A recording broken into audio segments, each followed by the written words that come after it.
Құрметті телекөрермендер, бүгінгі әңгіме тақырыбы ұлттық қауіпсіздік мәселесі. Өздеріңізге белгілі, соңғы кезде геосаяси жағдайлар шиеленісіп баратыр. Біраз мемлекеттерде тыныштық мәселесі қазір күн тәртібінің бірінші кезегінде тұр. Ал енді бүгін осы мәселені талқылау үшін студиямызға ұлттық ұлан бас қолбасшысының орынбасары Сатов Мұхаммедқали келіп отыр. Қош келдіңіз. Сәлеметсіз. Сатов Мұхаммедқали Құсайынұлы 1961 жылы Қарағанды қаласында туған. Новосібір жоғары әскери училищесі мен Абай Мырзахметов атындағы Көкшетау университетін бітірген. Полиция полковнигі.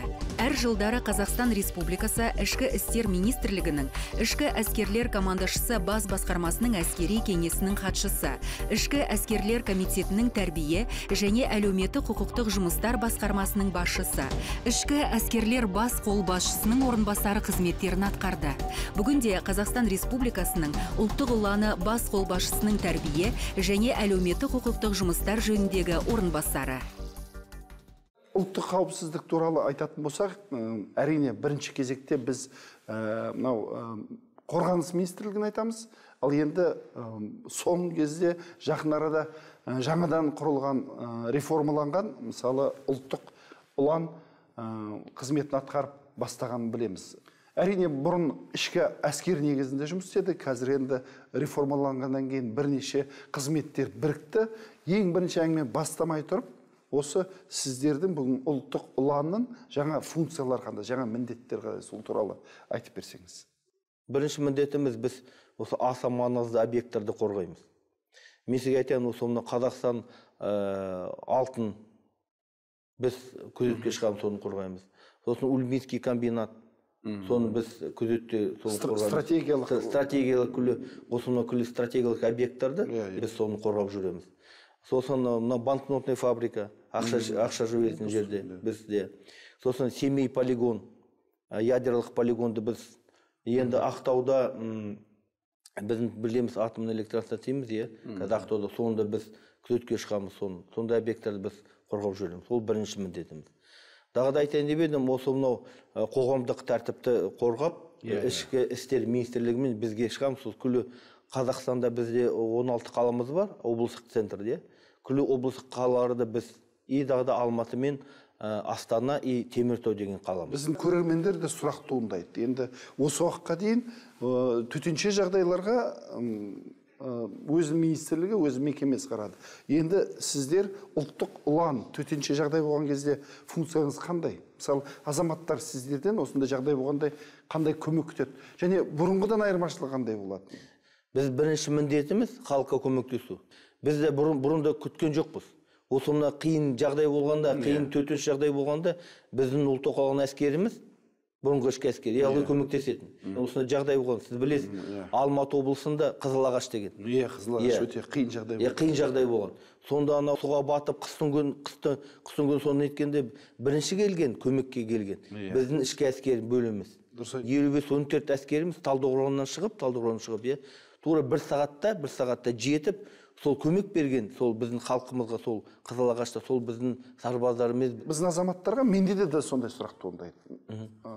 Қорғаныс министрлігі бар, әскер бар, ұлттық ұлан бар. Осы екеуінің айырмашылығы қандай? Мысалы, бұл кісілерде форма киеді, бұл кісілерде форма. Бұларда мемлекеттің қауіпсіздігін қорғайды, бұлар да қорғайды. Айырмашылығы неде бұл? Біздің қарулы күштері, ол дайындалғанда соғысқа дайындалады. Алла тағала сақтасын, жамандық болмас онда. Бірақ ертең осындай жағдай болып қалғанда, соғыс болғанда, бірінші қарулы күштер міндеті соғысқа дайын тұру керек. Сол мемлекетіміз оны қорғау керек. Біздің міндетіміз. Осы ішкі қоғамдық тәртіпті сақтау. Қоғамның ішінде, әсіресе жастар біледі, кино көреді. Мысалы, шетелдегі гвардия, мысалы, арнайы спецназ дейміз, бүркіт дейміз, күрен берет деген бар. Ішіндегі ең мықтылары, мысалы, мықтыларын дайындау. Енді бұл бір әскери романтика да бар бұл жерде. Мықты, азамат, патриот, қай жағынан болса да қиыншылыққа дайын. Мысалы, сондай күрең береттерді дайындау деңгейі қалай бізде? Совет үкіметі бізде онда ішкі әскер дивизия болған, Амздон деген. Сол Амздонның ішінде арнайы осы әскер бөлім болғанда, сонда күрең берет болған. Ол әскерде жоқ қой, кәдімгі әскерде де ол. Иә, ол кәдімгі әскерде ол жоқ. Енді осы мына күрең берет қалған, осы Ресейде қалды. Ресей, Белоруссия, Қазақстанда біз қалдырдық. Неге? От күрең беретті кім алады? Әскер дайындық көрсететін, офицер мен контрактник дайын тұратын, қиыншылыққа дайын тұратын, өз керек болса өз өмірін беретін, халық үшін, ел үшін, сондай біз офицер мен контрактниктар дайын тұрады.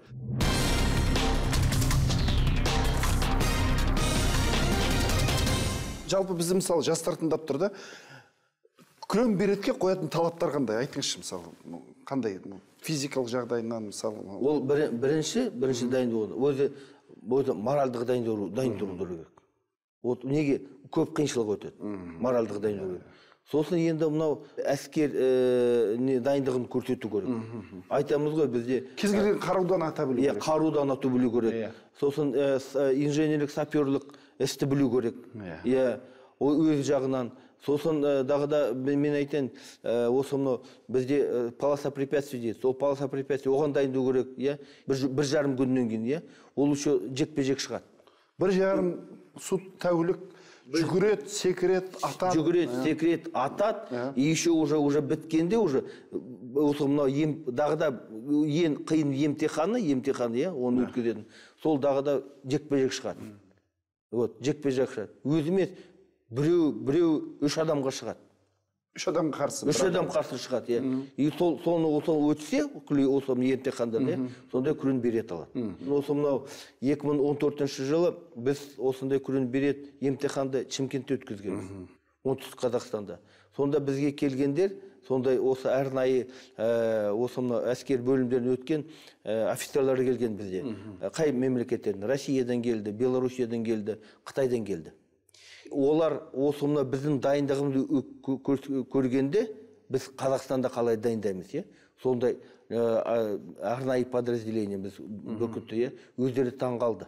Ол айтып отыр, сендер Қазақстандар, осы арнайы әскер бөлімді бүркітті қатты дайындайсыңдар.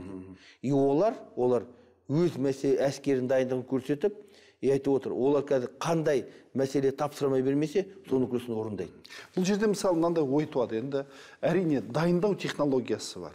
Мемлекеттің жасап беріп жатқан қаржысы бар, ұстаздардың үйрететін сабақтары бар. Бірақ соның ішінде біздің Қазақстан азаматтары біз бұрыннан бері келатқан жауынгер сондай халықпыз ғой, енді мемлекетімізде 550 жыл бұрын хандық құрылды. Мүмкін біздің ұлттық бір қасиетіміз бар шығар, жаңағы батырлық қасиет, бір ерекше бір басқаларға қарағанда. Қалай ойлайсыз өзіңіз? Біздің қазақтың хандары мен қазақтың батырлары дайындық, әскери дайындығын көрсеткенде, олар ылғи дайын тұратын әскерлеріміз.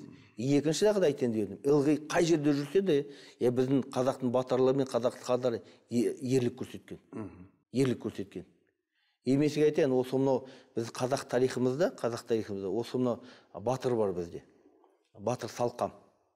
Біз айтамыз ғой, ерлік қандай көрсетті. Біздің ата-бабамыз қандай ерлік көрсеткенде. Батыр Салқам. Батыр Салқамға жолдастары келіп айтқанда, қазақ жеріне жау келе жатыр. 50 мың қалмақ. Сонда 50 мың қалмақ келе жатқанда, Батыр Салқам 600 өз батырын көтеріп, 600 батыр 50 мың қалмақтың алдына шыққан. 50 мың қалмақтың алдына шыққан. Сонда таудың екі ортасында жолын жауып қойып, сонда Батыр Салқам қандай алтын сөз айтты ғой. Батырларым, бауырларым, алдымызда жау 50 мың қалмақ, артымызда қалған әке-шешелеріміз қазақтың жері қалды. Біздің міндетіміз осы мынау қалмақты бір сағатқа тоқтатсақ, бір күнге тоқтатсақ, біздің туыстарымыз, әке-шешелеріміз осы басқа жерден көшіп кетеді. Өз өмірлерін сақтайды. Аман сақтап қалады. Батыр Салқам қалай айтты. Кім осы жерде қазір қорқса, кетсе түнде кетіңдер. Маған ертең Батыр Салқамға ұят болмасын сендер үшін. Бірақ мен сендерге айтайын, ертең шал болып отырғанда өкінбеңдер. Әй шіркін, неге мен батыр салқанмен қалған жоқпын осы шайқаста? Ел үшін, жер үшін, отан үшін өз өмірін берген жоқпын. 600 батыр болды, салқамын, бір де батыр кеткен жоқ. Күлсіз сол шайқаста қалған. 10 күндей 50 мың қалмақты 600 қазақтың батыр ұстап тұрған. Сонда қазақ әскери келгенде, аны қалмақтар таңғалыпты. Әгет осыны 600 қазақтың батыры ел үшін, жер үшін осылай жанын беріп атса, аны қазақтың әскери келгенде біз тұқыммен құртады депті. И сол жерде көрсе қашқан қалмақтар. 600 батырдан 400 батыр өз өмірін халық үшін, ел үшін берген. 10 мыңнан аса қалмақ, сол жерде қаза тапқан. Осылай біздің қазақтың батырларымыз ерлік көрсеткен.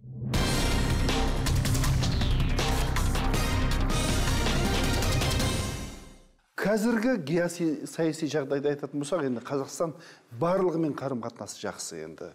Бірақ дегенмен де қорғанысқа дайын болуымыз керек. Бүгінгі күні жастарды қызметке қалай қабылдайсыз? Бізде осы офицер бар. Офицер бізде әскер институтымыз бар. 4 жыл сол жерде дайындайды. 4 жыл дайындайды. И 4 жылдан кейін лейтенант болып шығады. И олар ертең өз міндетін халықтың алдында, отанның алдында орындайды. Қазір бізге офицерлер жағдай жаман емес. Жалақысын төлейді, киім-кешегі тегін, сол күресі жаман емес. Елін қорғаймын, жерін қорғаймын деген азаматтар барып сол оқу орынға түсіп түседі. Біз бірінші қалай? Бірінші ол психологик тест өткіземіз. Ол моральдық жағынан, психологик жағынан ол дайын тұру керек. Ол бірінші. Екінші, оның денсаулығы болу керек. Денсаулығы жақсы болу керек. Үшінші, сосын біз оны әке туыстарын тексереміз. Туыстары ол қылмыспен айналысып болу керек. Бұл жерде мысалы батырлық көрсететін кезеңдер бол. Ербол Отырбаев деген азамат. Қанша экстремистік топтар шабуыл жасап, бір азамат 18 адамға қарсы шығып, мысалы қаруымен соңына дейін жарақат алса да атып өз міндетін борышын толығымен орындады. Осындай азаматтар туралы біз көбірек айтуымыз керек деп есептеймін. Сол азаматтың қазір жағдай қалай, сол туралы айтып берсеңіз. Ербол Отырбаев 3 қылмыскерді өлтіріп, өзі қатты жараланса да бекеттен кеткен жоқ. Біз сосын арнайы операция өткізіп, сол басқа қылмыскерлерді біз ұстап, өлтіріп нетістік қой, өз міндетін орындадық біз. Қазір жаман емес. Біз оны контрактный служба қалдырдық. Емделіп шықты ғой толық? Емделіп шықты. Енді қазір әскер институты оқып жатыр. 2015 жыл, осы биыл лейтенант атағын алды. Осы мына Ербол Отырбаев ерлік көрсеткен үшін, біздің елбасымыз Нұрсұлтан Әбішұлы Назарбаев өз жарлығымен орден айбынмен наградталған. И сол орден айбынды елбасы өз қолынан берген Ербол Отырбаевқа. И мен айтайын деп едім, осы мынау бұл жай емес. Біздің жастарымыз, сіз жаңа айттыңыз ғой, қазақ жерін, қазақ мемлекетін кім қорғайды? Осында Ербол Отырбаев деген, біздің қазақтың балаларымыз дайын. Құрметті көрермендер, бүгінгі әңгіме тақырыбы ұлттық қауіпсіздік мәселесі болатын болса, барлық осыған қатысты жасалып жатқан мемлекет деңгейдегі және ұлттық ұлан жағынан жасап жатқан шаралардың барлығын білдік. Және біздің мемлекетіміз қауіпсіздігі мықты ұлттық ұландардың қолдарында және барлық мәселе бақылауда екенін түсініп отырмыз. Мен азамат есебінде өзім және көрермендерде көп жағдайларды біліп түсінді, көрді деп есептеймін. Және ерекше осы жастарымыздың арасында қызметке барам, әскерге барам, өз елімді қорғайым, жерімді қорғайым деген азаматтар осы хабарды көргеннен кейін көбірек болады ғой деп есептейміз. Сізге ақпарат бергеніңізде, осындай қызықты әңгіме айтқаныңызға шын алғысым айтып келеді. Рахмет.